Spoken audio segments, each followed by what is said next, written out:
Bon, dis-moi, tu as des bananes? C'est sympa, voilà, avec le lever du jour, c'est une ambiance assez particulière mais assez sympa. Et on en profite avant que les clients arrivent aussi pour faire nos courses chez les collègues. L'avantage du marché, ce qui est bien au marché, c'est vrai que toute la semaine on est quand même seul ou maintenant tous les deux sur l'exploitation.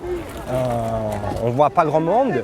Moi j'étais sur un métier où je voyais beaucoup de monde, c'est la seule partie je dirais qui me manque un petit peu. Donc le marché ça permet voilà, de voir du monde, aussi bien les clients, d'avoir le retour des clients que des collègues, je dirais producteurs, d'échanger, etc. Donc c'est ça qui est intéressant.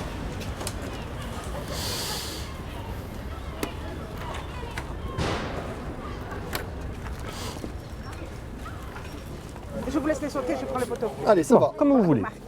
Non, c'est bon, je le connais. Voilà, ça va. Allez. Allez, merci. On va dire que c'est le meilleur moment.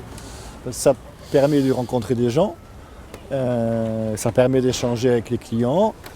Et puis voilà, c'est là où on valorise aussi notre travail, quoi, tout simplement.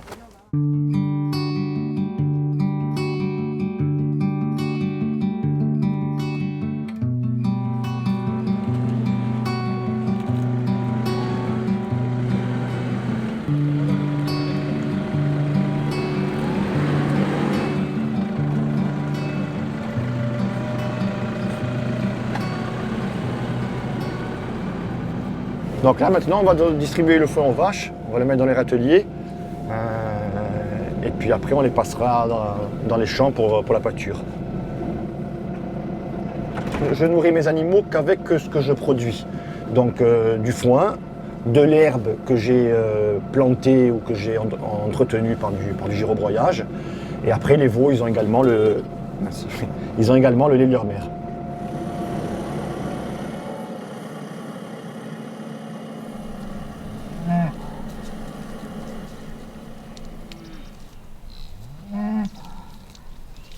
J'ai travaillé 12 ans dans l'administration et puis j'en ai eu marre. C'était quand même un plan B, je dirais, de travailler à un moment donné, de m'installer, de travailler avec mon frère en complémentarité. Et avant mes 40 ans, j'ai sauté le pas et j'ai fait un congé de formation, un CAP de boucher, un bac pro agricole en parallèle. Et maintenant, je suis installé, voilà, avec mon frère. Je vais essayer de ne pas faire trop le chef, parce que je suis le plus âgé, et en même temps j'ai un peu plus de pratique en fait, sur l'exploitation, mais on s'entend bien, donc il n'y a aucun souci. C'est des vaches croisées que je possède depuis 23 ans, parce que je me suis installé en 1995. Donc il y a 55 vaches mères, une dizaine de génisses, donc des animaux de renouvellement, et une quinzaine de veaux actuellement. Mais bio à la base, c'est votre alimentation, c'est-à-dire vos terres. Donc vos terres, elles ne doivent avoir ni pesticides, ni engrais chimiques. Pour les animaux, il faut simplement que les animaux se créent en fait leur propre immunité. Voilà. Le passage en bio, c'était une évidence. Enfin, moi, je dis toujours, on n'a rien inventé. Le bio, c'est simplement ce qu'on faisait il y a 50 ans. Voilà, c'est une façon d'élever des animaux, de produire propre et sain, comme on le faisait à 50 ans. Donc, au moment quand je me suis installé, je suis passé très rapidement en bio parce que mes pratiques, en fait, mes pratiques agricoles correspondaient au label bio. On va se servir du terroir pour alimenter ces animaux. Et le goût est différent suivant le terroir. Donc c'est sûr qu'au bord de mer, on se retrouve peut-être avec un petit goût salé. On va mettre les vaches dans le champ aujourd'hui. Aujourd'hui, il y a un peu de vent.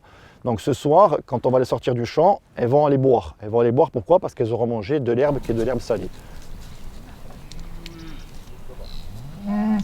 Le contact direct avec le consommateur, il est primordial parce que vous êtes seul sur votre tracteur et il n'y a personne qui va vous dire que vous avez bien travaillé. Là, c'est quelque part, à un moment donné, une récompense et ça vous pousse aussi vers un petit peu un devoir d'excellence parce que quand vous avez le consommateur qui est en face de vous, obligatoirement, il vous fait remonter les soucis qu'il peut y avoir sur la qualité ou la découpe de la viande. Voilà.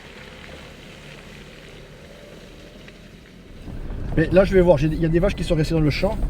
Donc je vais vérifier si c'est celles qui ne sont pas sorties hier du champ ou si c'est celles de mon cousin, comme on est limitrophes, qui sont éventuellement passées.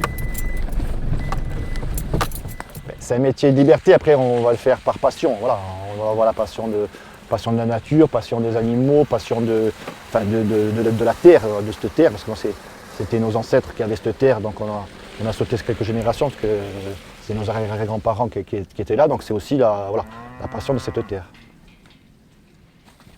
Ce que j'espère apporter en plus sur l'exploitation, c'est justement voilà, cette partie découpe qui manque à l'heure actuelle, où il n'y a pas la maîtrise totale de la production puisqu'il y a l'élevage. Bon, l'abattage passera toujours par l'abattoir, ça c'est une obligation. Mais ensuite la transformation, la découpe de la viande, à l'heure actuelle c'est un prestataire. Donc on n'a pas vraiment la maîtrise du produit pour satisfaire véritablement les besoins ou les attentes et s'adapter à ce que peut vouloir la clientèle. Donc le fait de m'installer et d'apporter cette complémentarité, c'est quelque chose d'important. Oui.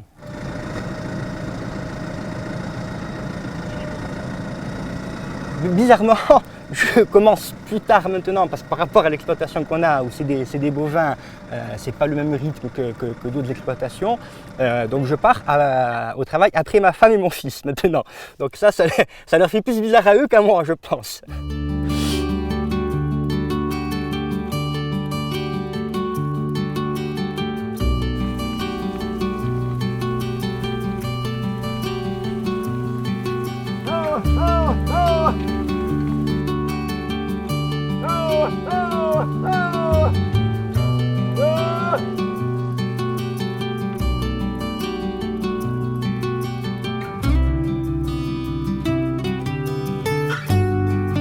Mais moi je suis très bien ici. Non, sincèrement, tous les jours, je veux dire, je regarde ce paysage, je me dis que je ne regrette pas le choix de m'être installé, quoi.